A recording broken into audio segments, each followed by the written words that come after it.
Hoot rocket torpedo Trump Mojtaba Khamenei మధ్య మాటల యుద్ధం పీక్స్కు చేరిన వేళ మిడిల్ ఈస్ట్లో రీసౌండ్ ఇస్తున్న వన్ అండ్ ఓన్లీ నేమ్ ఇది. ఎందుకంటే మొజ్దబా చెప్పినట్టు అమెరికా యుద్ధ నౌకల్ని ముంచగల సత్తా దీనికి ఉంది. కానీ ఇప్పటి వరకు ఒక్కసారి కూడా యుద్ధంలో ఉపయోగించలేదు. తాజాగా ఈ టార్పెడోనే రంగంలోకి దించబోతున్నట్టు చర్చ జరుగుతోంది. అందుకే అమెరికన్లు సముద్ర గర్భంలో తప్ప ఇంకెక్కడా చోటు లేదని మొజ్దబా ప్రకటించారని రక్షణ నిపుణులు అనుమానిస్తున్నారు. అదే నిజమైతే హర్ముజ్లో సునామీ చెలరేగడం ఖాయం. ఇంతకు అసలేంటి హూట్ రాకెట్ టార్పెడో? ప్రపంచంలోనే పవర్ఫుల్ వార్షిప్ ని ఈ టార్పెడో నిజంగానే ముంచేస్తుందా? గల్ఫ్ దేశాలకు ఇరాన్ సుప్రీం లీడర్ రాసిన సంచలన లేఖలో ఏముంది? Let's watch. హార్ముజ్లో హై టెన్షన్, తెరపైకి Iran danger torpedo.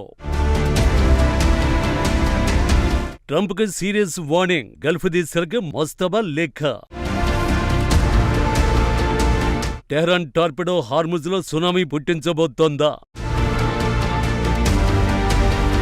USS Abraham Lincoln, USS George HW Bush, USS Gerald R Ford America దగ్గర మోస్ట్ డేంజరస్ వార్షిప్స్ ఇవి. వీటిలో ఒక్కో నౌక ఒక్కో విధ్వంసంతో సమానం. ఒక చిన్న దేశాన్ని ఒక్క నౌక సాయంతో నాశనం చేయొచ్చు. ఎందుకంటే ఆ ఒక్క నౌక ఒక సైన్యంతో సమానం. అలాంటిది ఇరాన్తో యుద్ధం కోసం అమెరికా ఏకంగా 3 విమానవాహక నౌకల్ని మోహరించింది. అయినప్పటికీ ఇరాన్ తన దారికి తెచ్చుకోవడంలో విఫలమైంది. అందుకారణం ఇరాన్ ప్లానింగ్. అమెరికా శక్తి గురించి తెలుసు కాబట్టి భారీ ఎత్తున క్షేపణులు, సూసైడ్ డ్రోన్లు సిద్ధం చేసుకుంది. వాటి సాయంతోనే అమెరికాను నిలువరించింది. అయితే ఈ పోరాటంలో తన అమూల పొదిలో ఉన్న అన్ని బ్రహ్మాస్త్రాలను బయటకు తీయలేదు. అసలైన ఆయుధాలు ఇంకా బంకర్లలోనే ఉన్నాయి. సమయం వచ్చినప్పుడు వాటిని బయటకు తీయాలనేది ఇరాన్ ప్లాన్. ప్రస్తుతం ఆ సమయం వచ్చినట్టు టెహ్రాన్ భావిస్తోంది.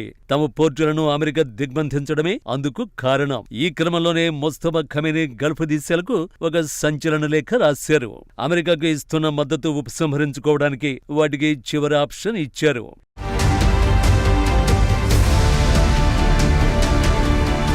గల్ఫ్ దేశాలతో ఏకమై హార్ముజ్ జలసంధిలో అమెరికా చేస్తున్న ఆగడాలకు అడ్డుకట్ట వేయాలని ఇరాన్ సుప్రీం లీడర్ మొస్తబా ఖమేని పిలుపునిచ్చారు.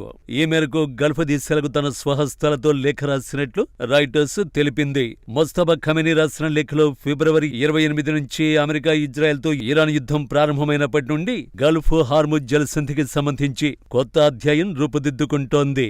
ఇరాన్ గల్ఫ్ దేశాలను సురక్షితం చేస్తుందని, హార్ముజ్ జలసంధిపై అమెరికా చేస్తున్న దుర్వినియోగాలను నిర్మూలిస్తుందని అన్నారు. హార్ముజ్ కొత్త నిర్వహణ అన్ని గల్ఫ్ దేశాలకు శాంతి, పురోగతి, ఆర్థిక ప్రయోజనాలు చేకూరుస్తుందని మొస్తబా ఖమేని రాసిన లేఖలో స్పష్టం చేశారు. గల్ఫ్ ప్రాంతంలో అమెరికా ఉనికిని అనవసరమని మొస్తబా ఖమేని పేర్కొన్నారు. భవిష్యత్తులో అమెరికా లేకుండా గల్ఫ్ ప్రాంతం మరింత శాంతి, అభివృద్ధి సాధిస్తుందని అన్నారు. అంతేకాదు ఇరాన్ అణుక్షేపణి సామర్థ్యాలను జాతీయ ఆస్తులుగా పరిరక్షిస్తామని ప్రకటించారు. అప్పుడే ఒక సంచలన ప్రకటన చేశారు. ఇరాన్ శత్రువులకు దాని జలాల లోతుల్లో తప్ప మరెక్కడ స్థానం లేదు అన్నదే ఆ ప్రకటన. ఆ తర్వాతే ఇరాన్ మాన్స్టర్ టార్పెడో తెరపైకొచ్చింది. దాని పేరు హూట్. ఇరాన్ భాషలో భారీ తిమింగలమని అర్థం. మొస్తబా ఖమేని కంటే ముందే ఇరానీ నేవీ కమాండర్ షహరామ్ ఇరానీ అమెరికాకు హార్ట్ అటాక్ తెప్పించే వెపన్ సిద్ధంగా ఉందని ప్రకటించారు. ఇదొక సూపర్ వెపన్ అని ఇరాన్ నేవీ కమాండర్ తేల్చి చెప్పారు. శత్రువుపై త్వరలోనే ఈ కొత్త అస్త్రం ప్రయోగిస్తామని అన్నారు. ఇరాన్ చెబుతున్న రహస్యాయుధం హూట్ రాకెట్ టార్పెడో కావచ్చని రక్షణ రంగ నిపుణులు అంచనా వేస్తున్నారు. సముద్ర గర్భంలో తుపాకీ తోటలాగా శరవేగంగా ప్రయాణిస్తూ శత్రు దేశాల యుద్ధ నౌకలు, జలాంతర్గమలను తుత్తునియలు చేసే ఆయుధమే ఇది. ఈ ఆయుధాన్ని తొలిసారిగా 2006 ఏప్రిల్లో గ్రేట్ ప్రాఫిట్ అనే భారీ సైనిక విన్యాసాల్లో భాగంగా దీనిని మొదటిసారి విజయవంతంగా పరీక్షించినట్టు ప్రకటించారు. ఆ తర్వాత 2017 మే నెలలో హార్ముజ్ జలసంధి ప్రాంతంలో ఇరాన్ ఈ టార్పెడోను మరోసారి ప్రయోగించి పరీక్షించింది. అత్యంత వేగంగా ప్రయాణించడం హూట్ రాకెట్ టార్పెడో ప్రత్యేకత. ఈ వేగం కారణంగా శత్రు దేశాలు ప్రతిస్పందించేలోపే జరగాల్సిన నష్టం జరిగిపోతుంది. దీని గురించి బయట ప్రపంచానికి అంతగా తెలియదు. నీటి అడుగున అత్యంత వేగంగా దూసుకువెళ్లే ఆయుధాల్లో హూట్ సైతం ఉన్నట్లు ఇరాన్ చెబుతోంది.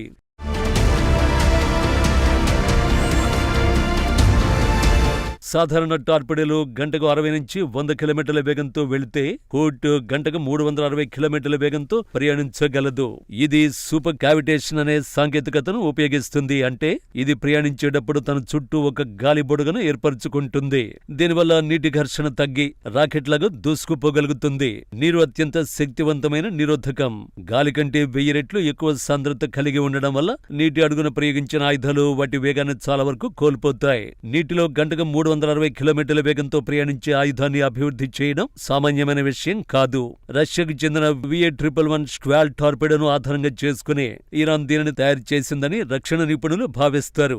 దీనిని సోవియట్ యూనియన్ అభివృద్ధి చేసిన ఒక విప్లవాత్మకమైన సూపర్ కావిటేటింగ్ టార్పెడోగా చెబుతారు. 1990 దశకంలోనే ఈ టార్పెడో రష్యా నేవీలో చేరింది. ఇది గంటకు 370 కిలోమీటర్ల వేగంతో దూసుకెళ్తుంది.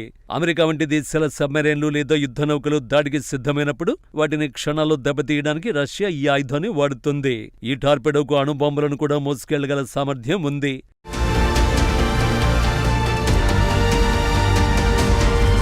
ఇరాన్ దగ్గరున్న హూట్ రాకెట్ టార్పెడో 200 కిలోలకు పైగా శక్తివంతమైన పేలుడు పదార్థాలు మోసుకెళ్లగలదు.